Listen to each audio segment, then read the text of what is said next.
everyone, I hope you're doing well. Today we'll talk about the research paper. Yay! How exciting is that? I know some of you are dreading this assignment, while others of you might actually be looking forward to it. So I hope you fall in the latter boat. And let's go ahead and get started. The first thing I want to emphasize is keep in mind that this assignment is worth 15% of your grade. So that's a significant amount of points, meaning if you don't do the necessary tasks, you will probably not do so well by the end of the semester. I encourage you to complete all of the assignments because it's pretty easy to earn the points for the smaller assignments as you start working on it. So don't wait and do every one of the parts. Also, you'll notice that the assignments are broken up into pieces, or not the assignments, but the research paper itself is broken up into pieces, also known as writing tasks. So make sure that you read those carefully, and if you have any questions, please send me your questions and I will be happy to answer them. And each one of those writing tasks is worth points. So again, I emphasize the fact that it's easy for you to accumulate points as you do the assignments. Avoid procrastination. That's one of the reasons why I assigned this assignment the way that I do, so that hopefully you don't wait until the last day to start working on the assignment. The sooner you start working on it, the better off you'll be. And remember that I don't accept late work. Therefore, you want to plan accordingly and start working on this sooner than later. A couple of quotes from previous students. Make sure that you pick something that you're passionate about. Don't give up even when you want to quit. Don't miss the smaller assignments. They will help you write the big essay. And those refer to the writing tasks. So essentially, you're writing the research paper once you start working on the different tasks. So start sooner than later. I can't emphasize how important it is for you to find a topic that is of interest to you. That is the easiest way. And keep in mind that you are choosing from the topics related to the themes of the novel that we are reading in class. Read the prompt carefully, as it does indicate those topics that you can choose from. If one of those topics is not in that list, you cannot write about something else. I do want to tie the topic that you choose to the book that we are reading in class, which is why I want you to choose from those particular topics. As far as how you may be able to choose from one of the topics, try to find some kind of connection to the topic. Maybe it applies to your life in some way or another, or your career. If nothing else, hopefully it helps you become a more informed citizen. But whatever you do, make sure you find a topic that interests you and find a connection to it. Keep these points in mind. The speaker, that is you, and what kind of voice do you want to convey. We will talk about this as we go along during the semester. This will be a formal essay, therefore you need to sound professional and formal. We will talk about how to do that as we progress on the assignment in the semester. In terms of the occasion, why is it that you're writing it? In other words, now versus later, how will your understanding of the topic now affect how you might feel by the end of the semester, which is when the assignment will be due. The audience, who is this for?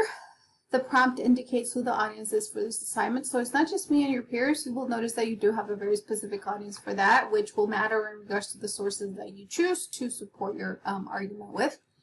As far as the purpose, what do you accomplish? What do you want to accomplish? Is it that you just want to get a good grade? Well, that's probably the case with most students, but I hope you also want to become a person who's well-versed in the subject that you chose.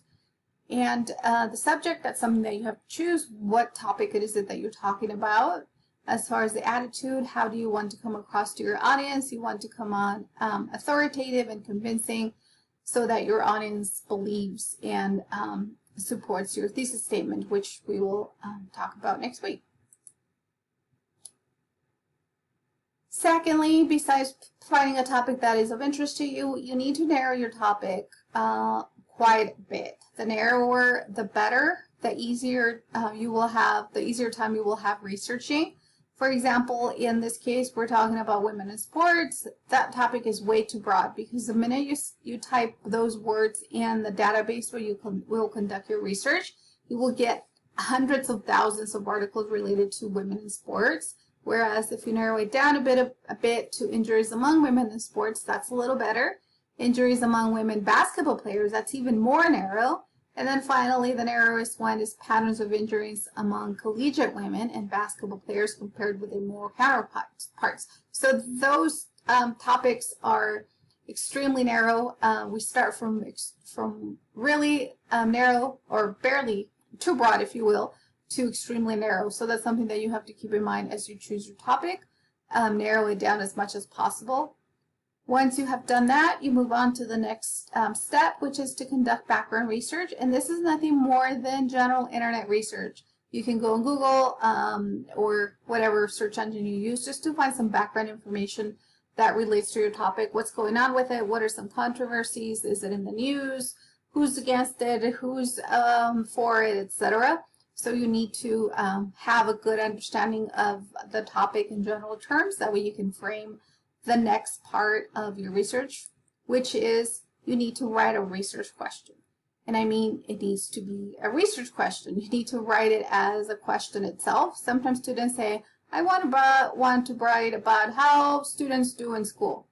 Is that a question? That is not a question. The question would be, how do first generation students do academically compared to their counterparts? And of course, we would be talking about college students versus elementary school students or middle school students.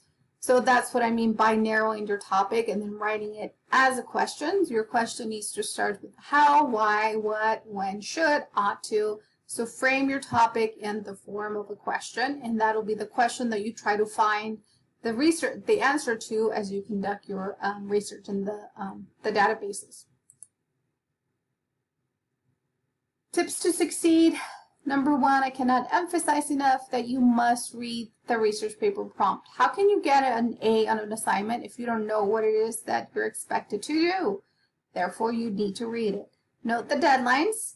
If you don't have a planner, I highly encourage that you get a planner. That way you can write what is due. So you're not relying on Canvas, because sometimes students say, oh, Canvas didn't tell me that this was due. It's not Canvas's job to tell you what is due. That is your responsibility. So plan ahead, because you need to make sure you meet the deadline so you can get the points as you go along. And then also because I don't give late extensions for the rough drafts, you cannot turn in a late assignment. And if you have questions, of course, always ask me.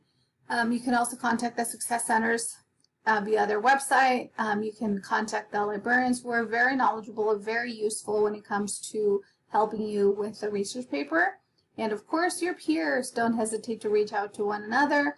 And whatever you do, do not procrastinate, because that will definitely hurt you in the long run. That is the overview of the research paper assignment. But the number one point that I can't emphasize enough, make sure you read the assignment. If you have any questions, please reach out to me via inbox. Reach out to me during my office hours, which are on Tuesday, as indicated on the syllabus.